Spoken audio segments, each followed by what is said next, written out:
परमेश्वर का वचन तुम्हें, हे जवान, मैंने तुम्हें इसलिए लिखा है क्योंकि परमेश्वर का वचन तुम्हें बना रहता है और तुमने उस दुष्ट पर जय पाई है।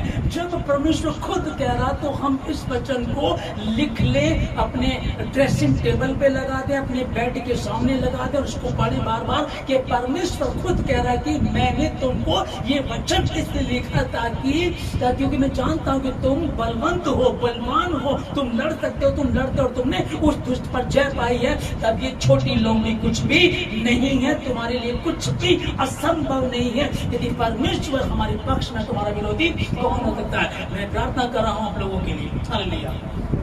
मैं प्रार्थना करने आप लोगों के लिए मैं आशीष देता हूं यीशु मसीह के नाम में आप सबों को कि जितने भी ये सोच रहे हैं शायद मेरे लिए असंभव है। कितने बच्चे जो पबजी खेल रहे थे, जब हमसे बात किया वो कह रहे कि मैं गलत करना नहीं चाहता, कई बार मेरे से हो जाता है, मैं समझ नहीं पाता, मुझे अपनी मम्मी की शक्ल बुरी लगती है, मैं पापा से बात नहीं करना चाहता, बस मैं हर समय पबजी खेलना चाहता हूँ। ये मोबाइल जैसे मेरी जरूरत नहीं, मेरी कमजोरी बन गया है। परमेश्वर ने कहा था मैं तुम्हें आशीष दे दूंगा। और जब पवित्र मसीह पृथ्वी पर आए तो उन्होंने कहा था हे सब परिश्रम करने वाले और बोझ से दबे लोगों, मेरे पास मैं तुम्हें विश्राम दूंगा।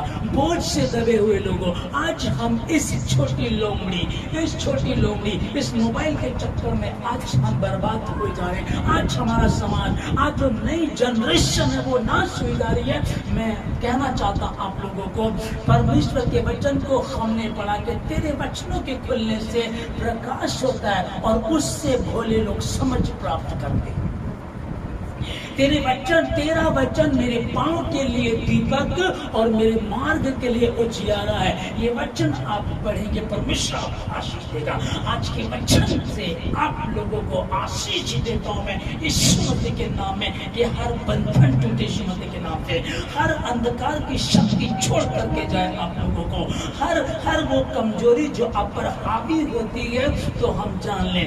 पहला यूहन्ना 2:14 को पढ़ें। पौलुस को परमेश्वर ने कहा ये लिख के ही जवानों को बोल, तुम बलवंत हो और तुम में परमेश्वर का वचन बना रहता है और तुमने उस दुष्ट पर विजय पाई है। तो आज हम इस वचन को लेकर के जाए, यीशु मसीह के नाम में एक व्यक्ति इस वचन को लेकर के जाए। हर अंधकार की शक्ति यीशु मसीह के नाम से हारे तुमसे, तुम विजयी हो यीशु मसीह के नाम में। परमेश्वर ने तुमको कहा हे जवान, अपनी जवानी के दिनों में आनंद कर, मगन रहे, अपनी चाल जो चलना चल, अपनी दृष्टि के अनुसार जो करना कर, पर याद रख इन सब बातों के अनुसार तेरा न्याय किया जाएगा।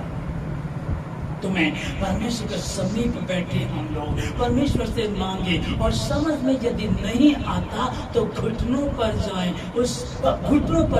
और परमेश्वर ने कहा मांगो तो तुम्हें दिया जाएगा। जो काम मेरे लिए असंभव है वो मेरे परमेश्वर के लिए संभव है। उसके लिए कुछ भी मुश्किल नहीं है। असंभव को संभव करने वाला परमेश्वर। थैंक यू जीसस, धन्यवाद। मैं आशीष देता हूँ हमारे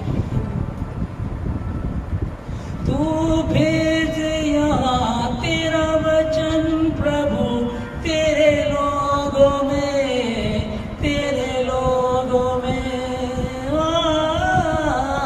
तू भेज यहाँ तेरा वचन प्रभु तेरे लोगों में बचा ले मेरे लोगों को, बचा ले मेरे शहर को। यीशु तेरी दया से बचा ले मेरे शहर को, बचा ले मेरे लोगों को। सर्वशक्तिमान परमेश्वर का धन्यवाद देते पिताजी सारी बातों के लिए, आज की सुबह के लिए, सुंदर समय के लिए, संदेश के लिए। अभी तक आपने सुना, धन्यवाद देता हूँ और मैं विश्वास करता हूँ कि मैंने आशीष पाई है। खुदावन वचन की तैयारी जब मैं करा तब मैंने आशीष पाई, बोलते समय अब मैंने आशीष पाई। और मेरा विश्वास प्रभु जी ये जो सुन रहे हैं भवन में जो लोग हैं जितने भवन के आसपास हैं, जितने ऑनलाइन सुन रहे हैं और या अब के बाद जब कभी भी सुनेंगे, निश्चय ही आशीषित होंगे, आशीष पाएंगे। आशीष देता हूं।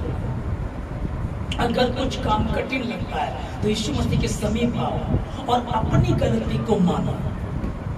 नीति वचन 28:13 में लिखा है कि जो अपने अपराध छिपाए रखता उसका कार्य सफल नहीं होता, परंतु जो उनको मान लेता और छोड़ भी देता उस पर दया की जाएगी। अगर कहीं गलती की है, कोई भी कुछ भी, कोई बात नहीं, कैसा भी पाप क्यों ना हो, उसने कहा है जो अपने अपराध छिपाए रखता है, हमको छिपाना नहीं है। और छिपाने का मतलब ये नहीं कि हम लोगों को बताएं, सिर्फ परमेश्वर से बातें करें, उसको बताएं, खोल करके बताएं, उससे बातें करें कि प्रभु मैंने गलती की है। जो अपने अपराध मान लेता और छोड़ भी देता उस पर दया की जाए। वो दया यीशु मसीह के नाम में आप सबों पर हो, यीशु मसीह के नाम। धन्यवाद। सारी बातों के लिए प्रार्थना यीशु मसीह के नाम से मांगते हैं, आमीन।